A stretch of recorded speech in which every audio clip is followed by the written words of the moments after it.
വിവാഹ ചടങ്ങുകളിലും ഉത്സവങ്ങളിലുമൊക്കെ കാണാറുള്ള അക്ഷതം കുറച്ചു നാളുകളായി വാർത്തകളിൽ സജീവമായി ഇടം പിടിച്ചിരിക്കുകയാണ്. അയോധ്യ രാമക്ഷേത്രത്തിലെ പ്രാണപ്രതിഷ്ഠാ ചടങ്ങിന് മുന്നോടിയായി വീടുകളിൽ അക്ഷതം വിതരണം ചെയ്തതോടെയാണ് ഇതുമായി ബന്ധപ്പെട്ട് വാദങ്ങളും പ്രതിവാദങ്ങളും ഉയർന്നത്. ഒരു പ്രസാദം എന്ന കണക്കെ ഉപയോഗിച്ചിരുന്ന അക്ഷതം ഇന്നൊരു രാഷ്ട്രീയ വിവാദ വിഷയം കൂടിയാണ്.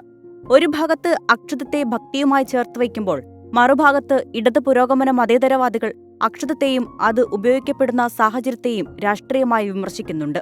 മോഹൻലാലും മമ്മൂട്ടിയും കെ.എസ്. ചിത്രയും ഗണേഷ് കുമാറും സച്ചിൻ ടെണ്ടുൽക്കറും കോഹ്ലിയുമടക്കം സാമൂഹിക രാഷ്ട്രീയ കലാ കായിക രംഗത്തു നിന്നുള്ള നിരവധി പ്രമുഖർ അക്ഷതം സ്വീകരിച്ചു കഴിഞ്ഞു.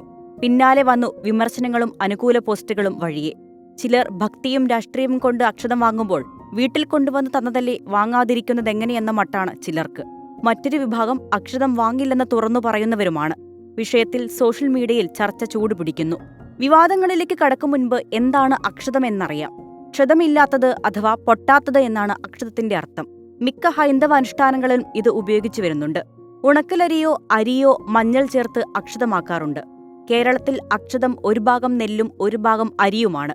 പൂജയുടെയും ആചാരത്തിന്റെയും മാറ്റത്തിനനുസരിച്ച് മഞ്ഞളിനു പകരം ഭസ്മമോ കുങ്കുമമോ അരിക്കു പകരമായി എള്ളോ കടുകോ ചേർത്ത് മാറി മാറി ഉപയോഗിക്കും. ഏത് ധാന്യമായാലും പൊട്ടാൻ പാടില്ല എന്നാണ് വിശ്വാസം. ഹൈന്ദവ വിശ്വാസികൾ പൂജാമുറിയിൽ വിളക്കിനൊപ്പം ഇത് വയ്ക്കുമ്പോൾ അക്ഷതത്തെ ഐശ്വര്യമായി കണക്കാക്കുന്നു. അക്ഷതം ഒരേ സമയം തന്നെ ഭൂമി, ആകാശം എന്നീ തത്വങ്ങളെ പ്രതിനിധാനം ചെയ്യുന്നു. പുഷ്പം ആകാശതത്വമായിട്ടുള്ളതിനാൽ പുഷ്പമില്ലെങ്കിൽ അക്ഷതം കൊണ്ട് പൂജ പൂർത്തിയാക്കാമെന്നൊരു സങ്കല്പവുമുണ്ട്. ഇപ്പോൾ വിവാദമായിരിക്കുന്നത് അക്ഷതമല്ല, പകരം അത് സ്വീകരിക്കുന്നതും നിരാകരിക്കുന്നതുമാണ്. അക്ഷതം ഞാൻ വേണ്ടെന്നു പറയുമെന്നും അതിനുള്ള ധൈര്യമുണ്ടെന്നും എഴുത്തുകാരനും മാധ്യമപ്രവർത്തകനുമായ റജിമോൻ കുട്ടപ്പൻ. അക്ഷതം കൈപ്പറ്റിയെന്നും പൂജാമുറിയിൽ വച്ചെന്നും സിന്ധു വിജയകുമാർ. വിശ്വാസിയായ താൻ താമസിക്കുന്നത് ഒമാനിലാണ്. പ്രതിസന്ധികളിൽ ഒപ്പം നിൽക്കുന്നവരിൽ ഈശ്വരനെ കാണുന്നവരാണ് പ്രവാസികളെന്നും അല്ലാഹുവും ക്രിസ്തുവും രാമനുമെല്ലാം തങ്ങൾക്കൊന്നാണെന്നും സിന്ധു. പുറമേ വിളക്ക് തെളിയിച്ചിട്ട് കാര്യമില്ലെന്നും ഇരുളു ബാധിച്ചു പോയില്ലേയെന്നും കുറിപ്പ് അവസാനിക്കുന്നു. മന്ത്രി കെ.ബി. ഗണേഷ് കുമാർ മാത്രമാണ് LDF മന്ത്രിമാരിൽ അക്ഷതം സ്വീകരിച്ചതെന്നിരിക്കെ ചിത്രയെ ഉൾപ്പെടെ വിമർശിച്ചവർ ഗണേഷ് കുമാറിനെ വിമർശിക്കുന്നില്ലല്ലോ എന്ന് പോപ്പുലർ ഒപ്പീനിയൻ മലയാളം പേജ് ചോദിക്കുന്നുണ്ട്. കാരണം പുള്ളിയെ വലതും പറഞ്ഞാൽ 10 എണ്ണം പുള്ളി തിരിച്ചു പറയുമെന്നാണ് പോസ്റ്റിലെ വാദം.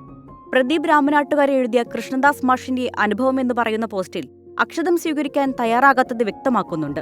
വീട്ടിലേക്ക് അക്ഷതവുമായി വരുന്നവരോട് വേണ്ടെങ്കിൽ വേണ്ട എന്ന് പറയാനുള്ള തീരുമാനത്തെക്കുറിച്ചാണ് പോസ്റ്റ്. അക്ഷതം സ്വീകരിച്ച ചിത്രം സംവിധായകൻ അഖിൽ മാരാരും പങ്കുവച്ചിട്ടുണ്ട്.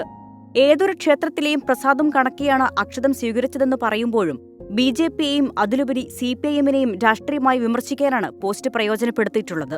താനൊരു വിശ്വാസിയാണെന്നും അതേ രീതിയിൽ തന്നെ അക്ഷതത്തെ സ്വീകരിക്കുന്നുവെന്നും ഊന്നിപ്പറയുന്നുണ്ട് അഖിൽ മാരാരുടെ പോസ്റ്റും.